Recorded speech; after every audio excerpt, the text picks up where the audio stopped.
again. Hot and heavy. No, okay. All right. Hello, everyone, and welcome back to the GNSD podcast. I am your host for the week, Steve, and I am joined by my friends, Dayaan, Greg, and Nick, and my wife, Ray. Say hello, everyone. Desperado. What's good? Right. How's it going, everybody? And our topic for the evening, in honor of it being 5/15, which just so happens to be half Halloween day, we are going to be talking about spooky ghosts, horror stories, any sort of past ethereal experiences we've had, and sort of what is fear in general and why we feel it, and sort of what scares us. How about fear? So to kind of kick things off, we'll just kind of go around the room, and I'll start with you, Dayaan. Do you believe in ghosts? Why or why not? I don't not believe in ghosts. It's kind of like I have like a more of an agnostic kind of view on ghosts in general. By the way, I'm Dayaan, aka Swiftheart, aka Bella. The thing is, like, whenever someone tells me that, I have this amazing ghost story to tell, I'll ask them the questions. Did you experience it, or did you hear it from someone else? And that'll dictate, like, like whether I'm like, or go on, and then I'll like, oh yeah, it was the wind, etc., etc. I don't not believe in ghosts. Like, I think it's kind of Unlikely. ignorant to. Sorry, I just like immediately. Whoa. No, Opinionated. no. But no, I feel like it's kind of ignorant to not factor in that the world that we perceive is not exactly how it is and stuff. So yeah, I wouldn't say I don't believe in ghosts, but at the same time, I haven't had a lot of experiences that I could just like completely factor out science, or the little things that could have happened and stuff. I feel like it's more like whether you want to believe in ghosts rather than. Anyway, before I start rambling on, Greg. Me, yeah.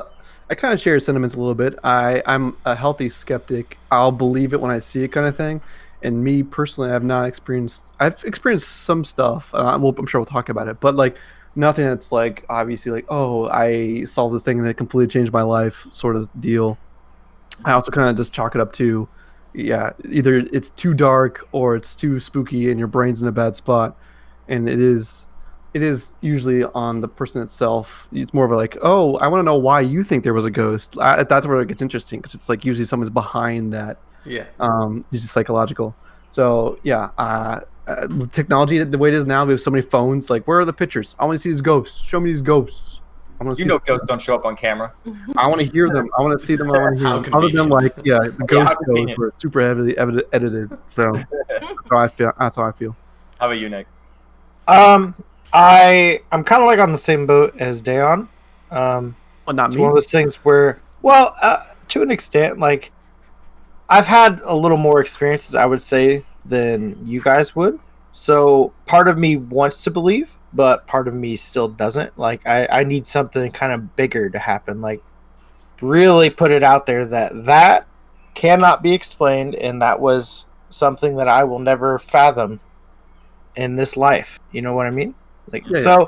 I want to believe. I really do. I'm fascinated by it and the whole paranormal experiences and whatnot. It's hopeful. But yeah. As of right now, it's kind of like a, maybe we'll see. We'll see type thing. Yeah. Gotcha. How about you, Ray? I'm kind of on the same page as everyone else, except I do kind of believe in them. I just kind of choose to. I put it on the back burner, like I'm not actively seeking ghosts. That makes sense. Yeah, we have reality TV for that. Yeah. Yeah. No, it's good. Yeah. I'm sort of on the board with Nick here. I want to believe in ghosts. I think that'd be sort of awesome if we had ghosts. And I feel like there's so much that we can't really explain, that there's something going on. I don't think ghosts are what people think they are currently. Like, I don't think that ghosts are like, oh, they're dead people or whatever, and they're walking around and they're, effing with everyone, trying to mess with stuff. Like, that's not your grandma trying to, spook you from under your bed or something else. Yeah. Hey, grandma. That'd be weird. but I definitely sort of want to believe that there's some sort of extra piece of something that we just don't have a grasp on yet. That is kind of I agree with that. All those moments. I agree with that, and I'd like to reference the. I'm sure you guys have heard of the weight of a soul, like that argument. Mm-hmm. You know, I don't know the specifics of it, but the main part of it is that whether a soul has weight or not. And we perceive as ghosts, when we think of a ghost, we think of something scary, you know, two eye holes cut out in a sheet, kind of thing. But really, like, you know, we can't really discount that there may be like spirits on a metaphysical level that could be accountable by science, you know. So maybe we're just seeing traces, like how you see traces of radiation, you see traces of phone signals and stuff, like what Greg was talking about. Maybe there are traces of, you know, human past, you know, once a soul leaves the body, maybe it's around us and stuff. Maybe it adheres to like a couch or something. We don't know, which is why we might get readings off of an EMF detector and stuff, electromagnetic frequencies, you know. So that's where I stand on it, because my mind like constantly wants to break it down into a science of why these things happen and stuff. And it is such a gray area from that, and you know, rattling chains and you know, folklore and stuff. Yeah. So it depends on where you want to apply a story that you've heard to. Do you want to apply it to like actual like science, or do you want to like be lost in the allure and the theatrics of folklore and stuff? Which one's more interesting? Yeah. Yeah. Like, which one's more interesting? Which one makes a better story? Theatrics. Exactly. So there you go. Yeah. So here's another sort of I guess build on question to that is, do you feel more or less comfortable either knowing or not being sure that ghosts are around? Is it the unknown that really is kind of the spooky part here, or is it the like, oh, if I know about it, then it's not quite as scary because I'm informed? It's definitely a trap. It's definitely, you feel comfortable saying there's ghosts because that's what people have thought of. You don't want to think there's some unknown dimension that we've never perceived that we're thrown into that's going to blow your mind as soon as you die. You're like, and it's completely just unravels you as a person. You want to think like, oh yeah, you're just like, you float around and you just hang out on Earth. It's basically the same as being alive, but you can't really do anything. It's like, you know, that sounds pretty fun. Got nothing better to do in the afterlife. Yeah. Mean, you know. Yeah. Do mean things to you. That's the thing. So it's like, why would ghosts be messing with people? That's another thought process. It's like, you know, is it an act of, you know, is it a vengeful soul that becomes a ghost, or are there benevolent ghosts? If we were to take the leap saying that there are ghosts or some kind of... I'm glad you said that, because people, like, we can talk about angels, like guardian angels and stuff, which might be... I have nothing much to say about this. I'm just pointing out that, you know, like, what's a ghost, what's an angel? You know, like a benevolent ghost, people just call it an angel, you know? Yeah, what's a fairy, right? They're all sort of under that same umbrella term. Right. It's all based on your feelings, and so it's like some people are like strongly affected by the. At least that's how I feel. That people are affected by the death of their like loved ones, so they want to feel their presence still, because they're like they've been with that presence for like their most of their lives, like it's their, you know, someone close to them, like a mom or dad or whatever, and so there's like, I had that similar feeling, and so they must have been affecting me or around or something, whatever. They attribute to that, so that's when it's a good thing. But when they're like in somewhere, I feel like you're like, if you're camping by yourself, or like you're in this like abandoned building, or you're like, you know, in this new area you're not used to, and suddenly you hear something, you attribute to some evil thing that you don't know. It's the unknown. Yeah. It's like, it's something, it's got to be something else. It can't just be something, yeah, I could see, or yeah. It's like the Mothman. You know, it's like, oh, on a empty road, I saw two red eyes looking right at me and a sound. All right, so you saw a car driving away in the distance, right? Like, you know? Yeah, it's weird that so you can make that connection between Mothman and the spiritual world is like, that's already not great in its favor. And then it'll be like, no, it was right, like it had a body and stuff. And now you're bullshitting me. Now you're just trying to win an argument. Like, no, I don't buy it. I believe that I'm very superstitious, so like I don't mess with that kind of stuff. I just kind of purposely kind of. Neither do I. Ignore it. I'm not here to kind of disprove anything apart from a story. But I mean, hell, if I was in that position and stuff, I know my mind or a human mind would basically react in like a really hit and run kind of situation. You'd flight or flight. So this is why eyewitnesses, like, usually you just take the one guy's testimony, like, all right, he saw it, whatever. This is why they take multiple of them, because you don't know what your mind's going through when you see something. It's the weakest. We tend to embellish things and stuff just to make it make sense in our heads as to what we saw. Maybe we should get into the personal stories, because that kind of perfectly ties into what we're talking about now. If anyone has any, now's the time. For that. So, do you want to start, Ray, with the? I don't know. Nick probably has some. I think you should, because I got zip. Well, Okay, yeah, either one of us could start. go ahead, Ray. Okay, so this was during our honeymoon when we were in So England. recent. We were Pretty in, recent. Yeah, pretty recent. We were staying on some estate that was built in like the 17th century or something. Ancient burial ground. It was pretty old, and we stayed in like the old part of the building outside of the like renovated parts. But the inside was pretty nice, but there was definitely something like, I don't know, there was just a heavy Antique. weight. Yeah. Antique. You walk into the building and and it feels old. yeah. Frozen in And time. there was definitely I definitely stayed in one half of the apartment versus like the other half that was older, and I don't know. Well, I'll get into that later. Was it But like anyway, you were staying at? It was like a hotel, or was it like a? It was like an estate It was- area. Was it It was a reformed hotel that used to be something else? Okay. Yeah, Yeah. it used to It be was? someone's Okay. Do you know what it used to be?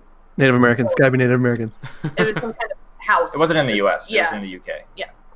Gotta be. Yeah. Also, actual Americans. South. They had South out there. Druids. No, it was pretty interesting. That's Anyway, so we get there, we travel all day, and then it's 8 p.m. and we're like, okay, we can let the jet lag catch up to us. So we're just going to go to bed. And then like 3 p.m. 3 a.m. or 3 a.m. Yeah, already get everything mixed up. All jet lag. At 3 a.m. we hear vacuum go off above us. But And they're cleaning. we're like, what the fuck? Why are You they were on the top floor. cleaning at 3 a.m. in the morning? Like, what is going on?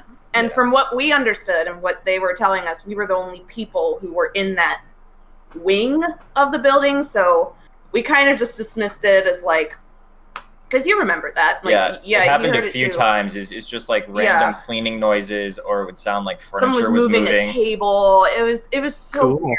And we just kind of dismissed it as like the maid was getting started really early Really for an early. empty room for whatever reason. So, we go about our day, we go about our trip.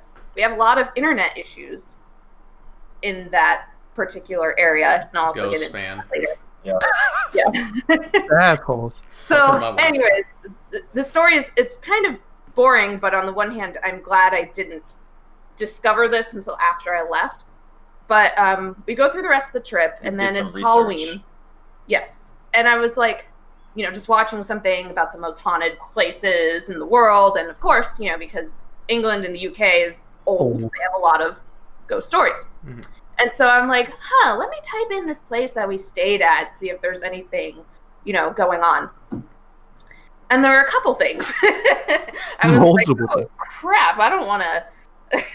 I'm glad I didn't learn about this while I was there, because I would have been paranoid the whole time. But it wasn't anything bad. It was mostly, there was a known spirit of this little boy who usually stayed in the stables, but sometimes would go on the 3rd floor of this particular building, which we were on the Just 2nd start dust busting. right above us. on the I'm loving 2nd it. floor. Yeah. And he was known for just causing general ruckus Moving and around noise. furniture, Yep. causing noise. Mhm. And causing internet problems for all of us. So like a modern day Oh, boy. poltergeist.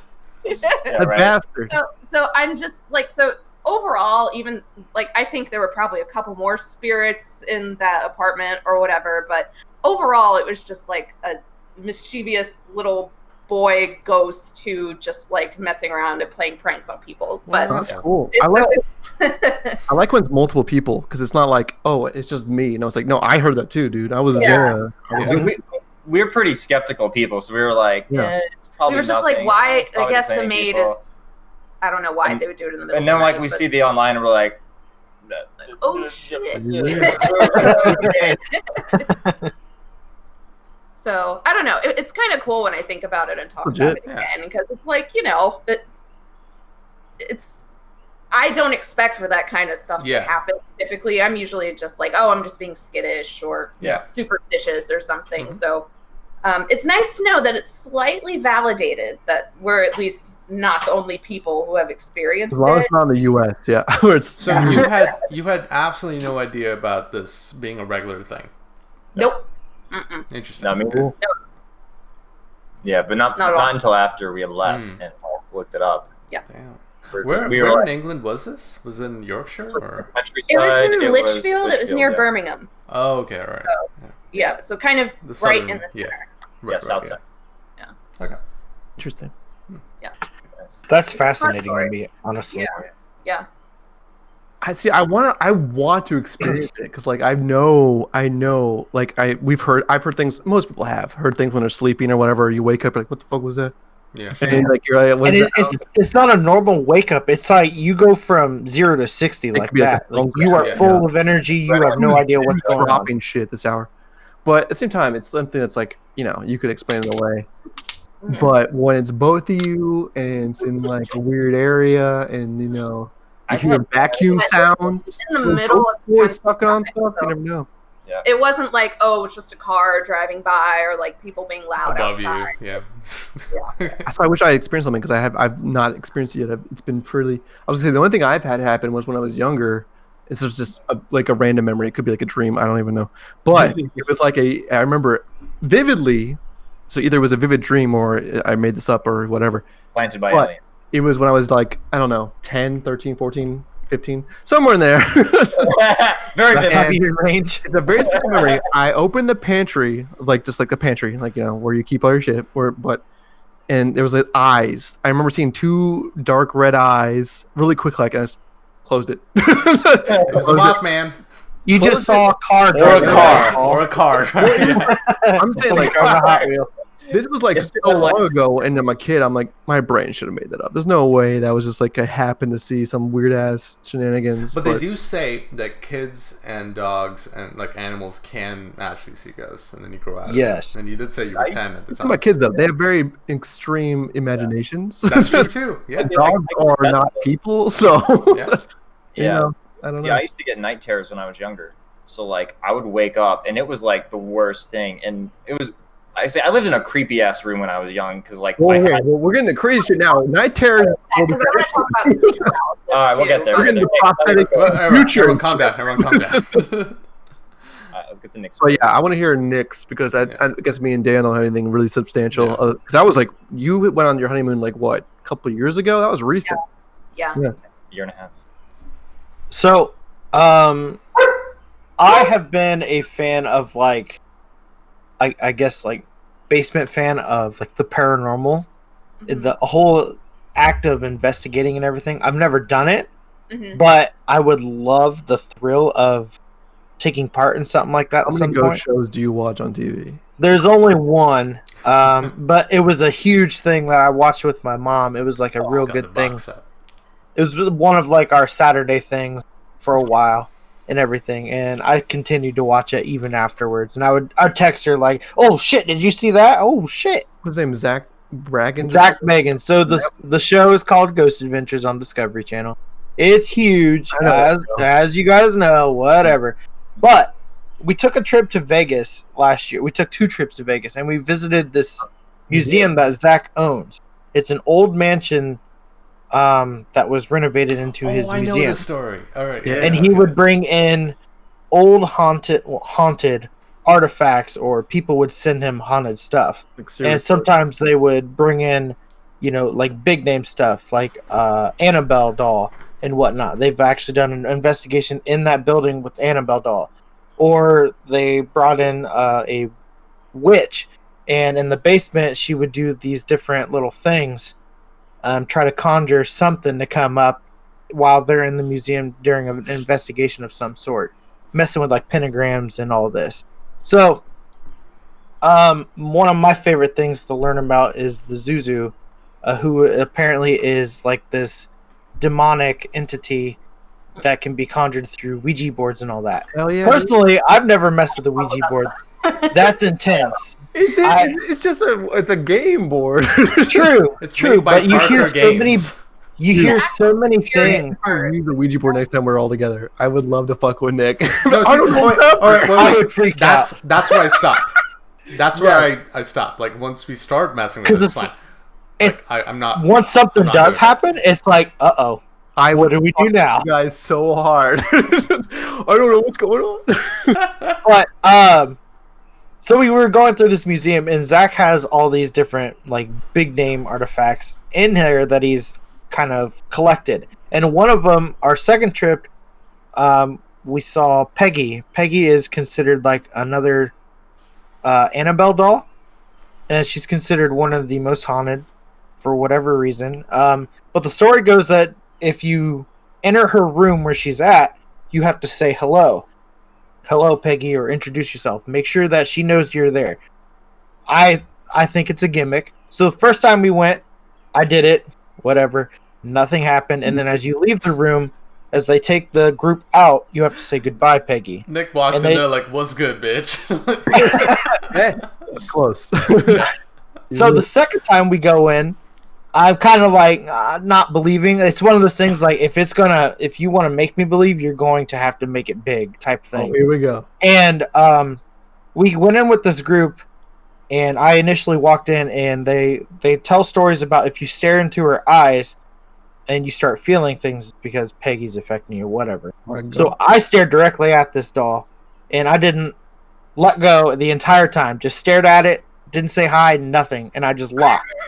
And so it was me, my current girlfriend on my left, and this kind of like 13-year-old and her grandmother, who were a bit rambunctious. They were noisy. They were asking a lot of questions constantly. Kind of one of those like they were disruptive. But you can go in there and you can ask Peggy questions, and the little girl asked Peggy what demons are inside of you, and of course it didn't respond and whatnot. Oh, let it be known, there's like a little like paranormal. Of course it This is. story goes anywhere. I'm so excited. It's like sitting in front of it, and it scans the white noise in different frequencies or whatever that supposed paranormal entities can speak through and whatnot. So it's sitting, it's on constantly. She doesn't say anything, and then she kind of brushes it off, and the tour guide kind of goes, "All right, well, we'll go ahead." And then you see this girl belt it out again, just over our shoulder, and we're just all kind of locked in there for a second, and then Peggy, or the little voice box or whatever, says pain, hurt, and it freaks us out. Like all the hair on me stood straight up. Everybody kind of just sat there in shock. Whoops, sorry. The little girl kind of just left. She was freaking out a little bit. Tour guide radioed in to like where. I mean, I was like, "Hey, can we check that actually just happened?" Type thing. Awesome. We kind of left and whatnot, and as we were leaving, I said goodbye. But to this day, I still have not said hello. And To a room before. But they talk. But since then, I can safely say nothing's happened. Of course, nothing weird or out of the ordinary. But It's bold. I push it. I want to. You're risky. I have no problem trying to not disprove it, but being like the medium for something to happen. Now, I'm not saying I'm going to just magically start levitating and start spinning. My head's going to go backwards or something like that. I'd be a lot more skeptical in a Vegas museum environment for sure. Yeah. Especially the But- prison thing. For entertainment purposes. It freaked me out. It was That's clever. That's well done. For sure. it was so cool. I really enjoyed That's it. why they're still in business. Yeah. Yeah. Think of that money. That's why tickets are off the show. Yeah. Have you seen his he did a live stream of a investigation, and it's like the most boring thing imaginable. Have you watched that? A lot of them are boring to me. It's all in editing. At least it seems to be. I'm not saying it. It could be correct, but it's possible that a lot of it's editing because a lot of it's bullshit. Yeah, it's all like subtle timing and like stingers and like you saw a fleck on the camera, so it has to be ghost. Yeah.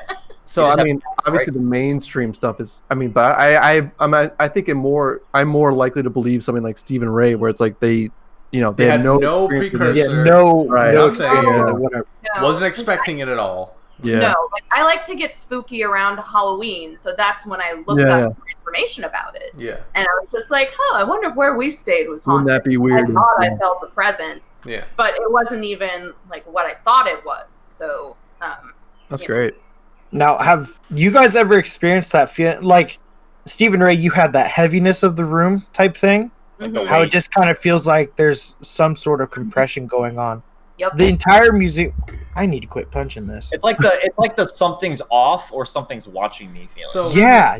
Like the entire time you're in this museum, it's that feeling, but so there's not really anything ignoring watching. You know what I mean? ignoring the fact that those kind of like atmospheres that are a little more austere, a little more vintage, a little more old and stuff.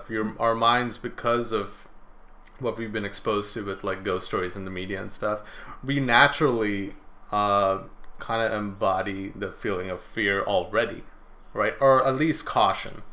Right? Yeah. How much was the ticket price? For the museum, Yeah. 38, Yeah, 45. I'd be in fear at that moment if I had paid that. Yeah, I'd be terrified. man. Okay. Oh, But ignoring that fact and stuff, the general consensus is that when you're in a haunted place or when a ghost is in your presence, a spooky person, the room tends to get heavy. Yes, we know this. Yeah. The temperature immediately drops. But they also say there's a smell. Have you gone? Yes. Have you guys been on any kind of like Whoa, a hold on, haunted wait, tour? one sec. Sorry, go Wait, ahead. Go ahead. Nick, Finish your- you said yes? There was a yes, smell? it's a sulfur smell or Yeah, a stinky yeah. egg smell. It is Yes. awful. It's Yeah. horrendous, but it is weird. Yeah. We only experienced it, I think, twice in the museum out of both trips. One of them was in Peggy's room the second time as we were leaving. We kind of witnessed it as we were coming through the doorway and leaving, going into, I think, like the celebrity room or whatnot.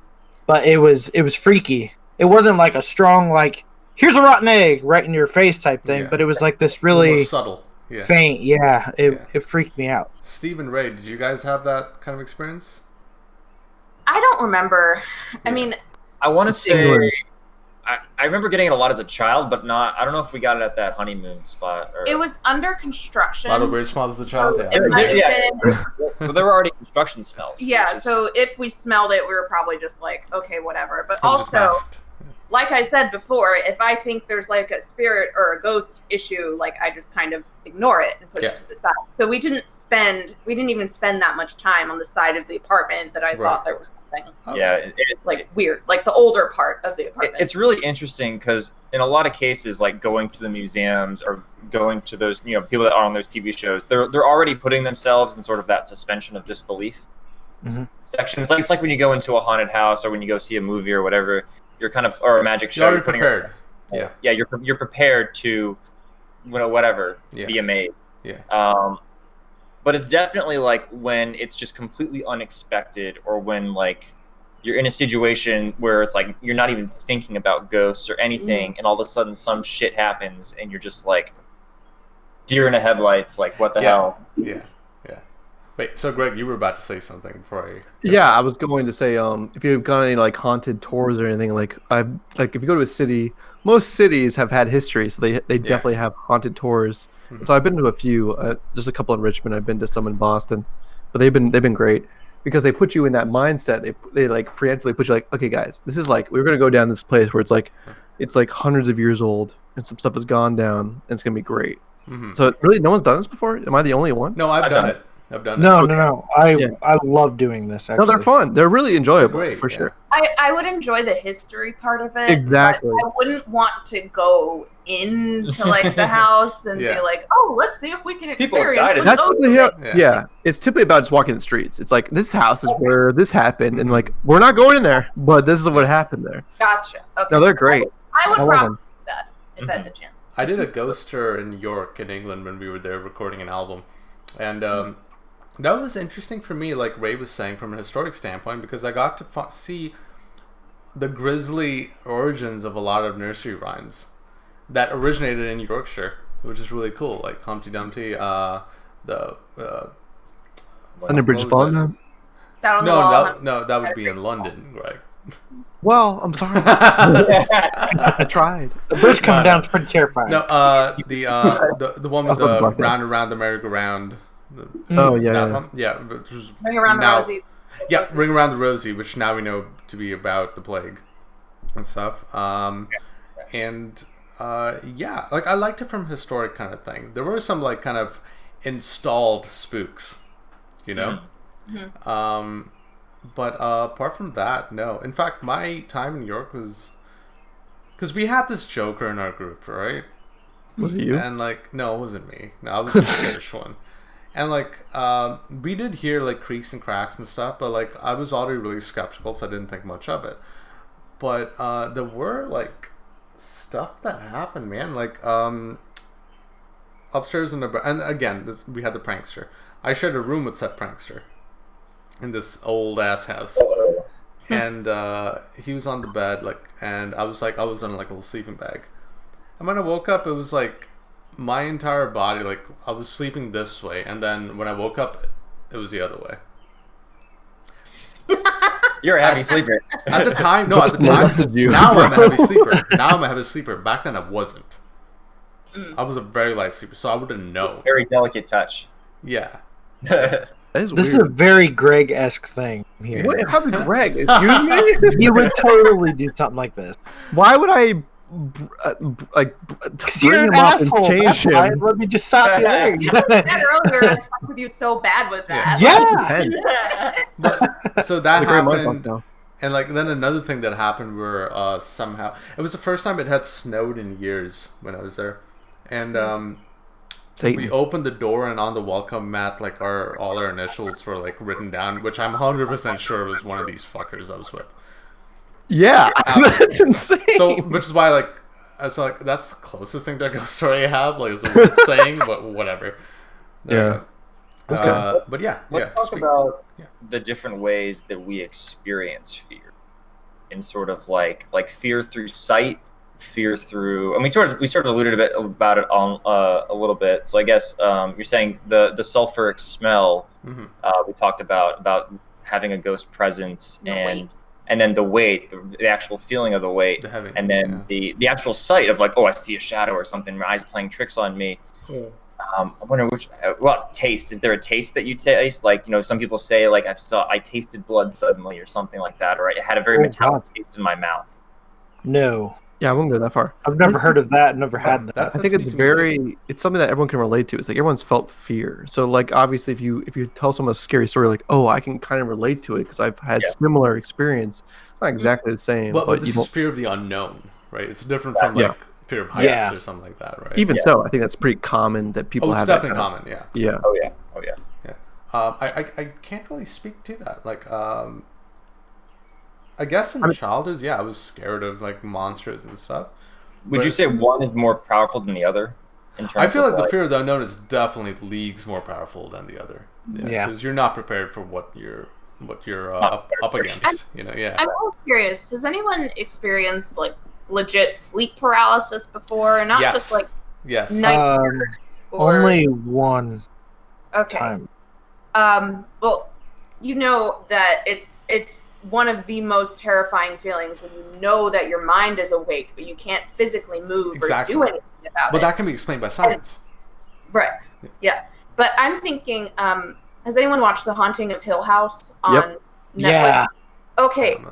You might not want to watch that if you have sleep paralysis, but I think about that all of the time. Okay. Like what is actually associated with this sleep paralysis, because when I was younger it would also tie in with like night terrors, right? Like, oh, there's like some dark figure in the corner of my eye and I can't move. I can't do anything. Yeah. And that fear is really like visceral. I know I wake up sometimes and I'm like, This is why I believe that people think they see ghosts is because of this kind of stuff. It's like the human brain is so It's so easy to track. Yeah. It's exactly easy to trick, and also it's unprecedented. There's nothing else that's come close in terms of brain power in like the natural world. So we're the only ones. So we're like a living experiment of like what is the length that people will go to what they see and what they experience. What is when did you blind that and all comes together? It's like all the same thing. What is your reality? It's like, oh yeah, I experienced it, so it's real. It's like, yeah, but did it actually happen? Right. When you saw it, right? If a tree falls in the forest, right? Like, exactly. It's also like crossing over from the awake state into the dream state, or at least even the sleep state and stuff. There's a lot of area there where you may experience stuff while you're still like maybe 30% awake when you swear on oath that you saw something and everything. Mm-hmm. But that's like when Greg was talking about like how easy it is to kind of trick the brain. I was gonna say I have really realistic dreams, super realistic, very like vivid dreams, the kind of stuff where like, oh, I found $20. That's great. So I wake up, I'm like, oh hell yeah, I have $20 in my pocket. Yeah. Wait a minute, there's nothing there. It's very so, easy like, to convince the brain or something. What a dream. Yeah, and so if you do that, but you add in like anything, like oh, I experienced this, I had this happen. It's like that becomes a part of your being. It's like that I experienced it without even experiencing it. It's just because your brain thought it happened. That's interesting. I'm a really lucid dreamer. Like I have the realistic dreams like that sometimes, but other times my dreams are just like wild. I love those. I wish I had them for like 3 weeks though, and I'm like riding what's the dragon from Neverending Story? Balthazar. Never-ending Story. Never-ending Story. He's so great. That's amazing. And I wake up more exhausted when I fell asleep. My dream is like, oh, I got fired from my job. What a nightmare. Do you guys always wake up from nightmares? Or do you guys ever have nightmares that come to resolution? You can choose sometimes. I've had it you can choose. I've actually never had one kind of work itself out. I've always woken up. It's been awful. Yeah, no, same here. It's more like we were speaking about like with this choice whether stuff is resolution, but my immediate thing is to wake up as soon as fucking possible, because you know when you're in a really terrifying nightmare when you feel lucid already, you know, when you have a lucid dream, right? So like it's hard because then you're absolutely terrified. Yeah. When you believe that this isn't a dream, because lucid dreams like are kind of like you know you're dreaming, so everything's fine. When shit gets fucked up and you forget that you're dreaming, everything feels real. That's a genuine nightmare for me, and I've had that rarely. But the times I've had have been absolutely terrifying.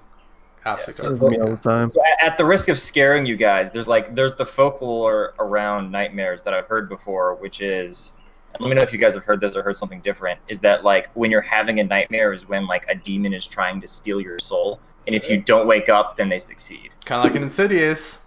Yeah. Yeah. No, I've not heard the movie sucked, by the way. That's what I hear. I haven't seen it. I liked it. But I didn't like Darth Maul in it, but I liked it. Yeah. No, I've definitely had dreams. Like you were saying, I've had dreams where I've not waken up. I've just experienced them. You're like, is this a dream? I'm getting murdered or whatever. I'm getting stabbed. Yeah. I'm getting robbed. I'm getting screwed, and I have that horrible feeling, and then I wake up. So it's like, I'm glad it's not real, but at the same time, it's like I literally lived it, basically. Yeah. So I've read of 2 ways to figure out if you're dreaming or not when you're in the dream. One is to think of a light switch. One will appear 100%. You flick it. If the light doesn't turn on or whatever, like then you're not dreaming. Also, think of a color. We are terrible at defining colors in our dreams. We just are. Yeah, we just assume that something's a color because that's just how our minds are. But you're talking about nearly lucid. I'm talking about most dreams I just go along with because it's your brain's already there. Oh, for sure. Yeah. That's you're like part of in it, and you're like, oh, is this a dream? And you're in the dream thinking, is it a dream? Then you're already dream. Yeah. And a lot of times, if that dream is a nightmare, it's almost like a trap where it's like every thought, like, okay, think of a color. The color is he's trying to murder me. Yeah, like that. You're distracted. No, you're right. God. Is there a certain way? There's an alpha with a knife. Yeah. is there a certain way to train your brain to be able to think of these things while you're dreaming? Yes. Keep a journal. Yeah, you keep a journal. Yeah. It's just hard because You I've tried describe it. your dreams. So basically. boring. The moment you wake up, just write down your dream. Yeah, Oh, it's work. Honestly, I've tried it. I don't like homework when I'm trying to sleep. That's and basically relax. what it is. Exactly. You have to really work for it. But that's why, again, that is why I believe that people can think of these things. That's why I'm less likely to believe that they exist, because the brain is so easily tricked and manipulated. It really is. But again, I hear stories like Stephen Ray's where it's like, how did they both experience the same exact thing? You know, whatever. That's fucked up. Yeah, that's crazy. Weird. I can't and that's why it's like, yeah, I'm a healthy skeptic, but at the same time, there's no evidence. Otherwise, it would be there, and it would get huge. So Yeah. yeah. All right, so I guess sort of the next segue, we'll kind of lighten it up a little bit. I'll sort of talk about what are your favorite sort of, I'll say, mythical, ethereal spooks. Like, what's your favorites? Are there any ones that stand out? Like, you know, obviously there's like skeleton zombies, right? Scary beings. Is there one that you guys, if you know, whenever you're thinking about zombies or whatever, or ghosts or any kinds of weird banshees, all different kinds. I can tell you the first thing that goes to my brain. I don't want to be a hog, but I'm just gonna say it. Is that when I usually have dreams and they're usually nightmares, it's usually from running from things. It's like a people are gonna beat me up, almost like a bully scenario, which is kind of, maybe it's unique, I don't know, but it's like I am running from something, and I feel that urgency of like, if you get caught, you're gonna get fucked. You have to hide. So either the dream ends with me hiding and successfully hiding from them, and it's like super tense, like intense, like Tarantino movie style, like they're right there, did they hear me? They did. Or it's like, again, real life would probably be like, oh, they just ran past me, like it's gone, they're done. It's like threat over. But in the dream, it's a nightmare for like 30 minutes. Yeah, it gets your heart rate going. I don't know if that's common. I looked it up because apparently that's like... No, that's a common thing. That, along with drowning dreams, are very common. Falling. Yeah. It's a lot of stress stuff, apparently. Yeah. Now, did you experience a lot of this, like, turmoil in real life as you were younger? Like, did you get bullied? Did you get picked on? I mean, I think as much as everyone else does, like a nerd. Yeah. Exactly. It's not like I'm special by any means, but... Well, I mean, like, enough to trigger this constantly. Yeah, I've had the same dream, I think, at least 4 times. Maybe more than 4, probably at least a dozen at this point, but like exactly the same dream. Where it's like I hide in the hedges. I remember the hedges. And it's like specifically like high school bullies, specifically like people near my age trying to beat me up is the threat. I've had that exact dream multiple times. It's weird. See, my recurring dreams are always of some sort of like monster or demon thing, which is why I get really freaked out. Hey, friend, it's been a while. Ah. That's crazy. Because most people that I know don't have recurring dreams, so that's cool that you also have them. I definitely do. For me, it's school. I had a lot of trauma in school, like you know, and being soft-spoken and all this stuff, like being a complete introvert. Like, I used to literally pray that the next day would be a good day. Not to bring the shit down, but I dream about that a lot. Yeah. I dream about school a lot. I think it's more about redemption than anything else, but it's still rooted in fear. Yeah, and that's a good point, is that like something spooky or something that we might consider like a ghost doesn't necessarily have to be like the traditional sense. No, it could be a trauma trigger from be haunted by emotion. Yeah. Stress. Yeah, especially when your imagination and that trigger intersect is when shit gets hairy. Yeah, that's why I was hoping that someone had a positive ghost experience, because those are also really interesting to me. Because like when I thought maybe Nick had like a positive like family thing. I kind of do. So my grandpa was huge to me. He was everything I've looked up to and everything I am now. And when he passed, I mean, it was rough. Part of me was gone, just like anybody else. Yeah. Upon trying to get rid of his equipment and whatnot, like he was an old farmer and whatnot, we were trying to make things easier for grandma. And one of the more positive things, we were out in the barn, we were going through some old stuff, and we found like these notes of equipment that he would try to pick up or something or trade for or whatever. And to see his handwriting, and then we kind of sat down, we looked at it and we brought it into grandma, and she was at the house. She had nothing to do with anything. And as soon as we came in, we're like, hey, we just found this. And she goes, you wouldn't believe what has happened. I just saw your grandpa's chair moving. And we kind of go, that's a little weird, but we kind of just brush it off and whatnot. And we go, we just found this. Then we give her the notes and whatnot.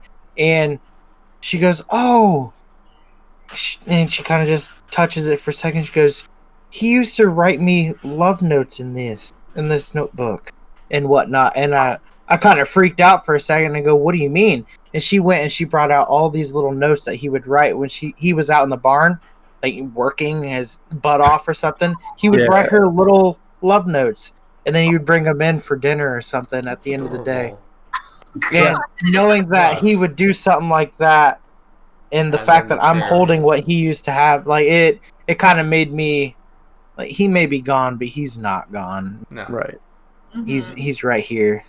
That's cute. And the fact that she saw his fucking chair moving, I mean, that was, I don't know. I don't know. Crazy. I don't know what was going on there, but you know, it was kind of like you would look over and you would just kind of see him sitting there smiling, whatnot, almost in your own head. You would imagine his body just right there, just like old times. You walk in the door, hey, what's going on, lazy bones, or something like that. I love to believe, and I want that to be real. But I need to like kind of also. It was real to you. That's the thing. It was everything to me. But what you said was exactly right. It's stuff we want to believe in. Yeah. Mm-hmm. It's stuff we want. We desperately want to believe that there's something else outside of this mortal coil. So like, and also rooting into that, talking about stories. Like no disrespect to you, Stephen, right? But like, I imagine that story that you just told me will get added on to as you go on and stuff, because we'll forget certain things. We'll forget certain things. Also, land. They're not like they don't know all. We're only human. We're only human. Yeah. You know, I'm not saying you'll do it like just for the sake of doing it, but it'll happen. Like all these stories, like that I hear from like uncles and aunties and stuff, have so much production. Oh my goodness! It's like this was over here. There was a painting of your late grandmother over here. Yeah, like just to make it seem almost TV ready. You know, like M. Night, call me. Like, well, that's the question is like story or experience, right? Is your brain fills in gaps. Exactly. That's what I'm trying to say. That's what I'm trying to say. I was gonna say, with that piece that you're specifically speaking about, that's like with bringing it down orally, right? Mm-hmm. Like your oral traditions versus like, I'm thinking if I write down my recollection of this story like right now, and instead I go back and like keep on referencing that, I'm wondering how much that story would actually change. Like ghost encounter. Exactly. Yeah. It's also like, does it matter? It's like, is it just a human experience? Is the human experience is we experience this thing, it's part of our existence, and we want to be, then what's the problem? If it makes people happy, if it makes better, then like, of course. Like, why not? I'm totally happy with the end result.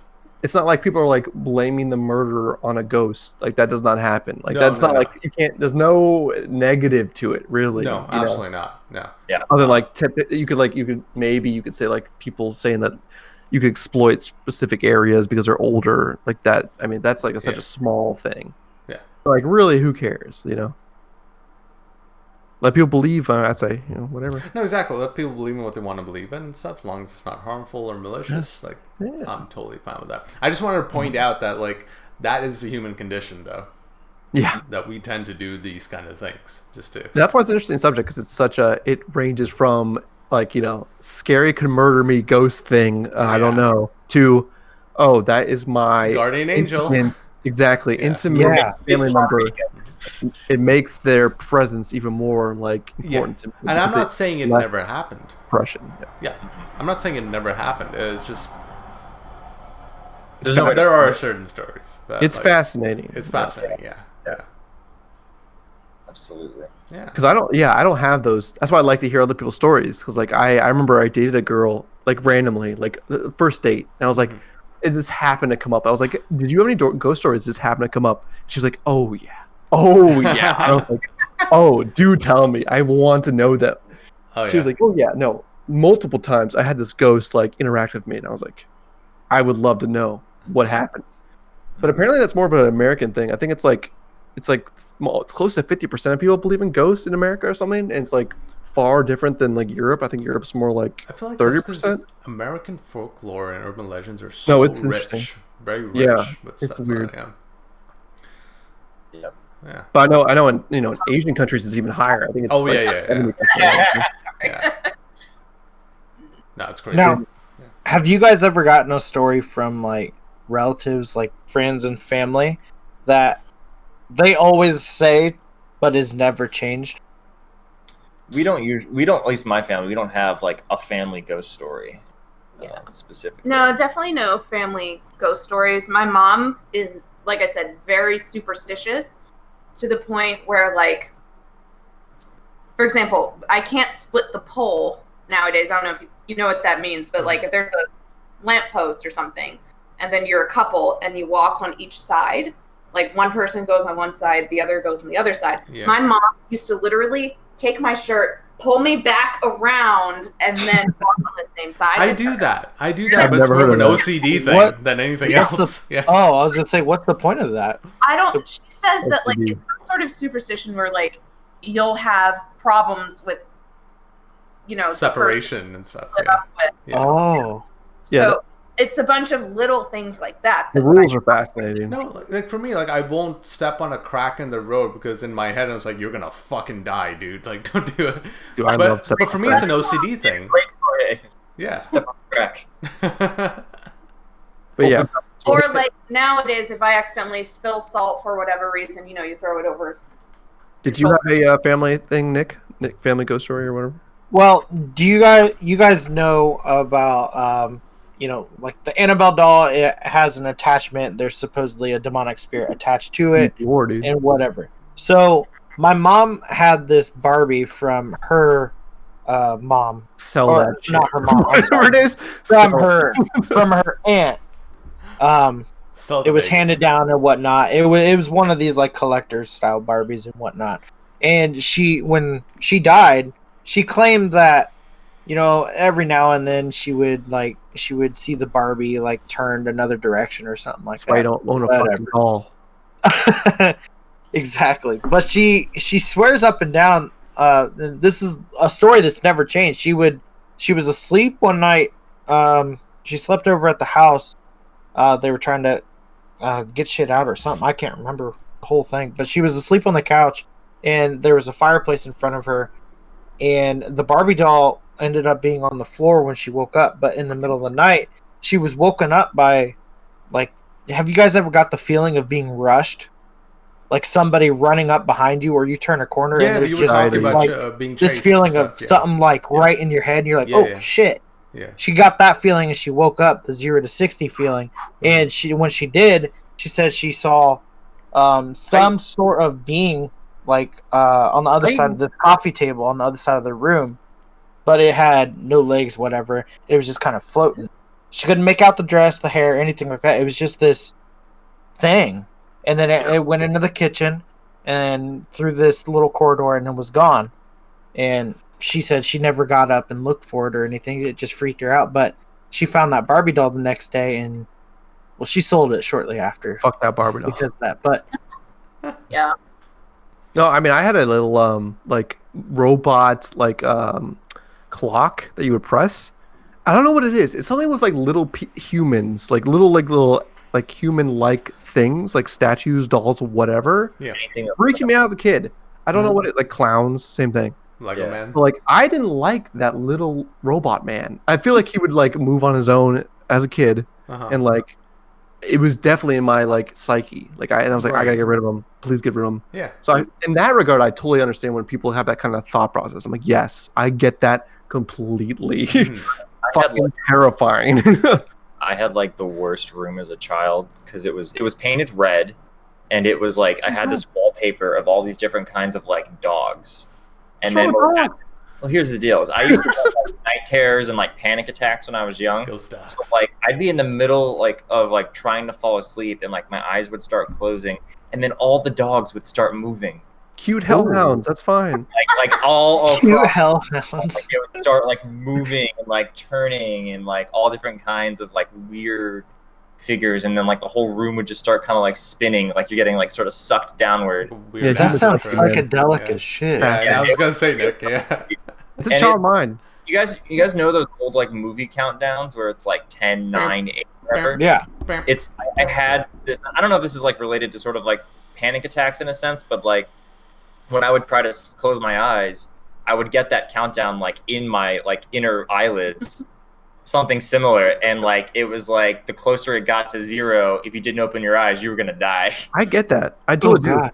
Because people do. That's what the whole Bloody Mary thing is, where it's like you have to like close your eyes and say the name in the darkness or whatever, Yeah. and people just freak out because it's all like in your head. It's all fear based. Also, So when your eyes are open, that's why I like having my bed in the corner. So like there's nothing behind me. It's like I can just, like, staring off and like make sure nothing's behind me. it's also it's good feng real. shui. Oh, fuck that wallpaper. I'm never having wallpaper with things on it ever again. Yeah, being in a corner and like not worrying about the monster under my bed was a big deal to me. Yeah, It's yeah. crazy. Also, the thing is, like again, coming back to how the human mind can be tricked. The longer you stare at something, the more shit that you believe you see. Yeah. So the Bloody Mary thing, you're in this dark room, you're looking at a mirror and stuff. You already have these pre-installed notions of folklore, of the thing, what you're supposed to expect to see, and everything. And this also ties into mass hysteria, with Well, a bunch of people claiming they've seen the same thing. Without even meeting and stuff like that. Plus that whole alien thing.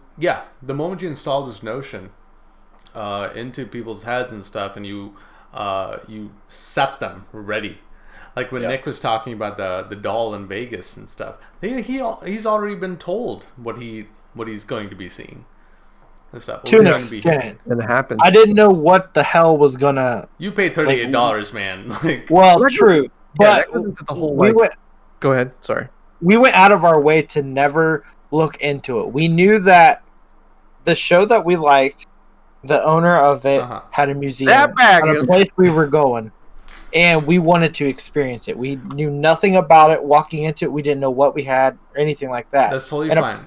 But you were another given example of instructions.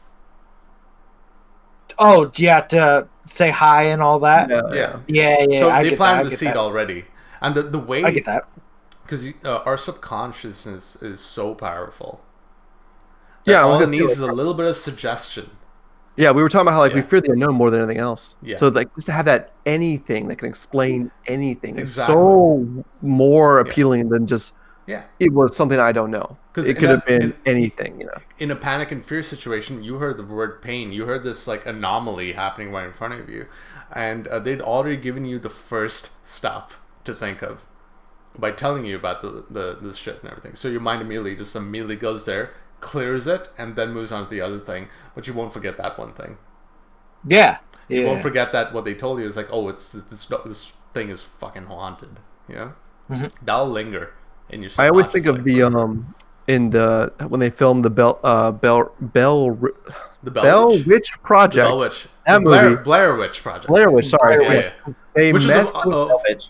yeah, they messed with the actors. They didn't tell them other than Yeah. like the general premise, and then Yeah. they just messed with them at night, and that was the whole thing. So it felt more real. They just like made noises Yeah. and like just messed with their tent as they were sleeping in the wilderness because they were just in a tent. They had no idea. They did the It's same like- thing with Unfriended. Yeah, and that's why Yeah. it can be more effective for Yeah. the most part because you Yeah. have no clue other than I should be scared because of something. Exactly. They put you in defense mode where you're already cautious about something. Yeah. They give you a little bit. They plant a little seed. I like and it. stuff. Which is why Stephen Ray's story is even more fascinating because there was none of that. Those are the good ones, yeah. There's absolutely none of that. It's a genuine experience with no explanation. Well, other than it could Well, I be mean, creaks in the there's- house. It could have been something they're not used to. Like, oh, it's an old house. Okay. Yeah, exactly. Yeah. But what you were hearing, what you thought you heard, wasn't. Yeah, creaking vacuum up the sounds. house. Crazy, yeah. Yeah. What were you saying, Ray? Oh, I was saying I truly did not think about that. Like when I was in the house, I was just like, "Oh, this is cute little Yeah. place." It's But great. It's quaint. Right. We're getting terrorized by ghosts. Shit. Stop going. yeah, We're gonna die. That's the thing. It's like a ghost has never killed anyone. There's no evidence that anyone's been ever like terrorized to death. So it's like, what is the real threat That's other an interesting than question. Has anyone just died like of fright? I mean, they're debatably, Right. Imagine Yes. you could get a like heart heart attacks. yeah. That's bad Americans dying. Yeah. There is a story. Oh yeah, you can be. Yeah. Vela actually, or not Vela. Greg. It's not my You're name. when you were trying to say Blair Witch, you kept saying Bell Witch. There Which is where a it was story. based on it. Yeah. There is the Bell Witch Cave. The and Bell Witch was whatnot. based on the Blair Witch. Okay. Oh, I Blair didn't know Witch, that. the Blair Witch was based on the Bell Witch. Sorry. Yeah. Sure. But there's a story that the Bell Witch did take a life. This was way back in the day. I don't know. Here's the when. thing. It's like, yeah, it's like also it's like one life. It's like we've had school shooters at this point that have been beyond that. It's like, True. Yeah, but it's, school shooters it's we can another explain. story. We can explain the school shooters. that's way more terrifying. We can't explain the Bell Witch. True. Sure. No, we don't know what the hell happened. We don't know the experience the victim went through, anything like that. It's because they're gone. There is no. Trace. Oh, it was just the families. I mean, granted, now that I'm saying it, it just sounds dumb. Now But think about it. but like it was the family's testimony from like months and months of turmoil from this entity coming in and picking on just this one person, and eventually the family came in and I think it was a poisoning of some sort that they found in the system, or I can't remember what it was. Sure. But they would find these random things throughout the house, and one of them was this vial that they took away and whatever, and it was found to have like traces of arsenic or something. I don't remember. I just think it's funny that like most historical stuff is based on like a few deaths, and now we live in a society where like we're so like immune to We're like so desensitized. yeah, desensitized, that's the word. Where it's like completely like, oh yeah, one death, okay, whatever. But that He's was like probably on normal bath back in the salts. 70s and like yeah, beforehand was like this unknown because if one guy was out there that's a huge threat, and I was like, Well, I think that's gunned down a bunch of people, and it's way more terrifying. Honestly, if the Manson family murders happened today, it would have been yesterday's news within It would have been over, yeah, within a Yeah. month. Yeah. pretty much. I don't know.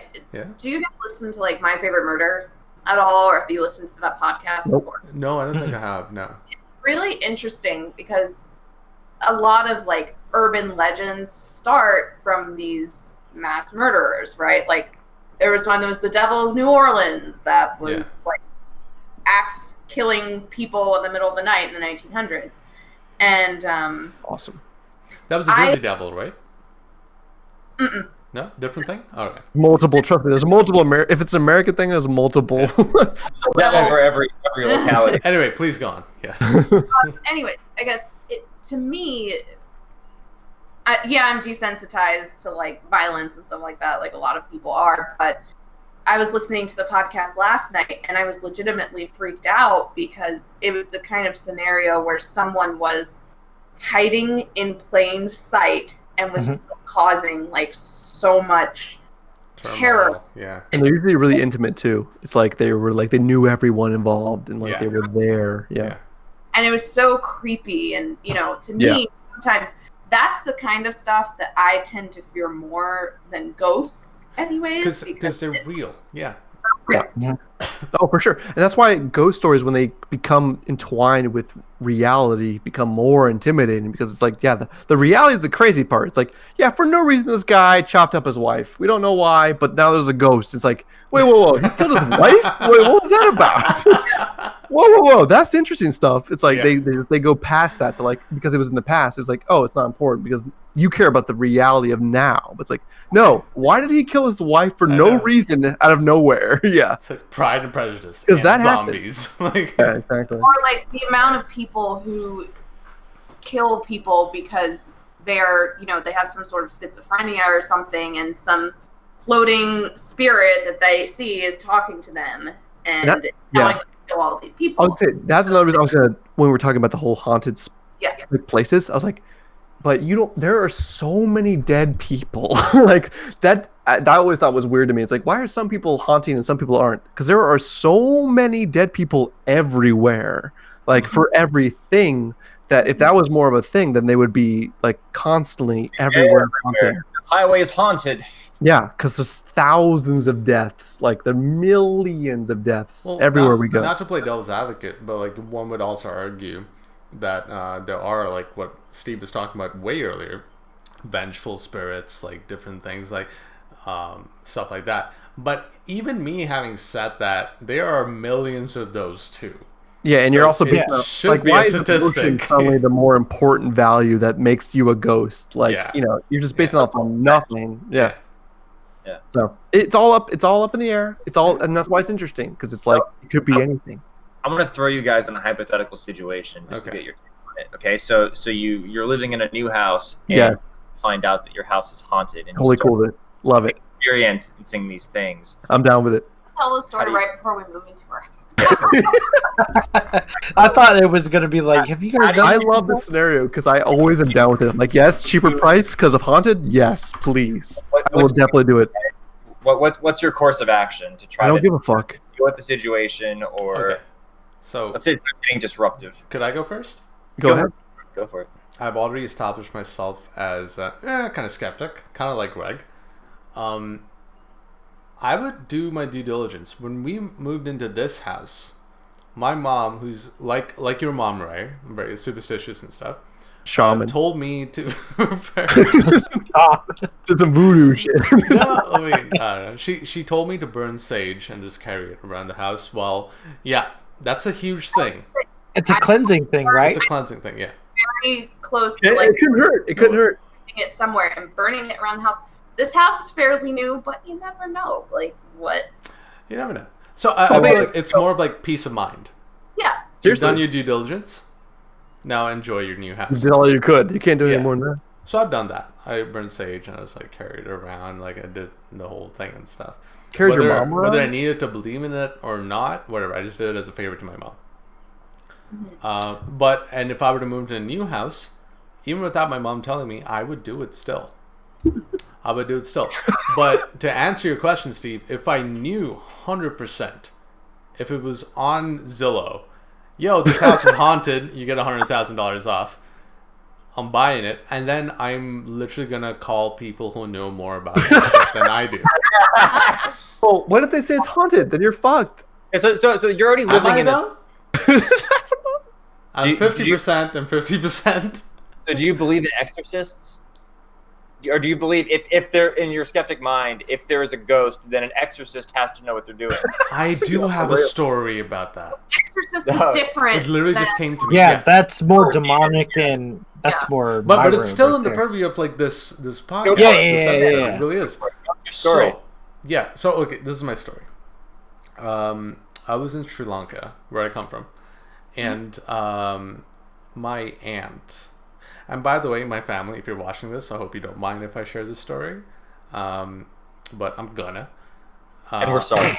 It's all from love. I It's all apologize out for of I'm love. fascinated Anyway. because of the start. Yeah. So my aunt, my family had been kind of saying that she was acting odd, and was Possessed. just kind of like felt very distant and very remote and stuff. Like her behavior and behavior changed. I can tell you 100% nothing in the family dynamic changed for that to happen. So that's out of there. She was just very catatonic almost for the most part and stuff. Not present. Exactly. So the first thing you do in Sri Lanka when that happens, you call your town exorcist. Your town exorcist? Yeah, so we did, and I'm there. Like I must have been like 19 or something. Like not giving I think it was 22. Like I was already like Pretty old. stupid. Like this is fucking dumb. Like, but I was there for the exorcism, and it was weird. We're on the lawn, and the guy brings. Prayers were done or whatever and stuff. They confirmed, yeah, your aunt's. There's a demon living in your aunt named Kali. John's a demon. Everyone knows Yeah. Kali. Yeah. Everyone knows Kali. A very popular actual Hindu god, by the way. Yeah. Bitch gotta leave. So he like a bunch of he got this like leaf, asked us all to spit in it, and wraps it up and burns it. I guess that was more like testing if any of us were also. Yeah. Just in case. Play cards blue. You're Yeah. Yeah. And then when he burned it, rather, my aunt started kind of like shaking. My aunt wasn't watching us do this, by the way. And that happened.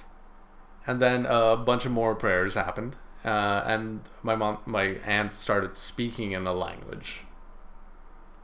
Tongues, Okay. kind of like if you were to speak in tongues. Yes, yeah, like that happened, and you'll see me not really take this as seriously as I should be because, like, keep in mind, I'm still skeptical about exorcism. I think in that's general. fair. Good story. I'm liking it so far. Yeah. Oh, this is riveting.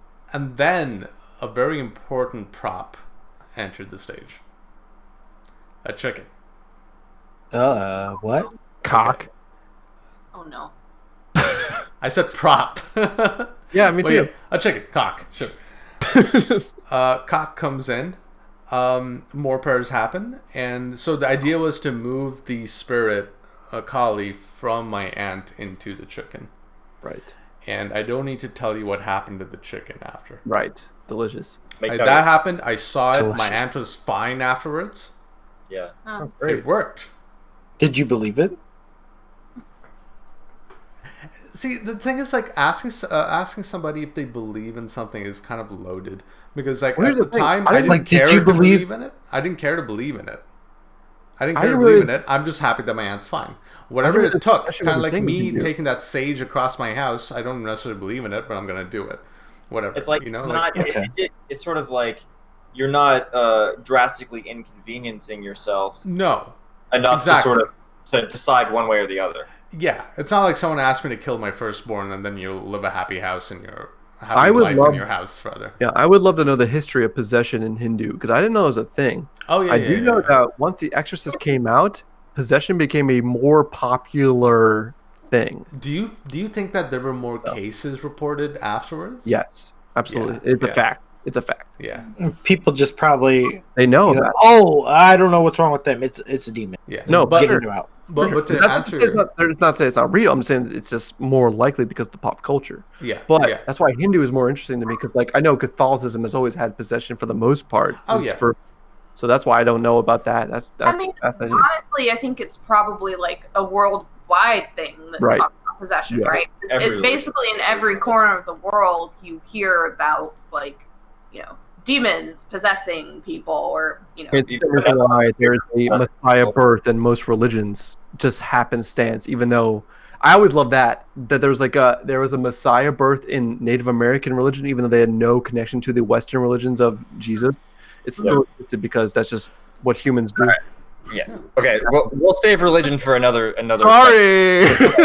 But I think we're gonna wrap it up there. We got so much more we could talk about, obviously, in the future. We'll do more That was good. things like That's zombie. awesome, yeah. Closer to I Halloween. enjoyed that. But thank you guys Bring me for- back to the for Halloween sharing. episode. Yeah. I like. This was our mid-spring spooky episode. Thanks for joining us, Ray. That was good. That was fun. Yeah, that was Yes, awesome. thank you. Please don't be a stranger. Keep popping up anytime. So let's quickly Same go goes for around the Rachel. Wow. Dayaan, where can people find you? Who, me? Yes. Yeah. Oh, all right. Oh. I have been Dayaan, aka Bella Swift. You can find me on twitch.tv/Bella_Swift for when I eventually return to streaming. You can also find me on Instagram at @NoHeckingWay. You can also find me on Twitter at IamDayaan. And yeah, I think so far that's pretty much it for now. Let me wrap up with the big thing at the end.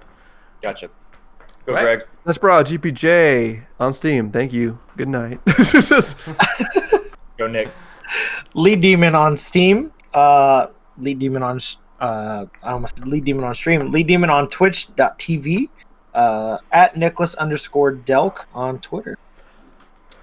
Okay, my handle is a little complicated, but it's Cray Ranya on Twitter. And that's I mostly tweet about writer stuff and author stuff because that's just my field. Okay. But you can find me there. Sweet. And then I am Steve, aka BlackIndex27 on Twitch. All right. Great. All Close right. us out. Brilliant episode, Steve. Thank you so much, Ray, for like joining us as well. That was great. It was great to hear like both y'all's insights on like the paranormal and the spookiness. I'm glad a bunch of us actually shared stories because I didn't think I'd know too much.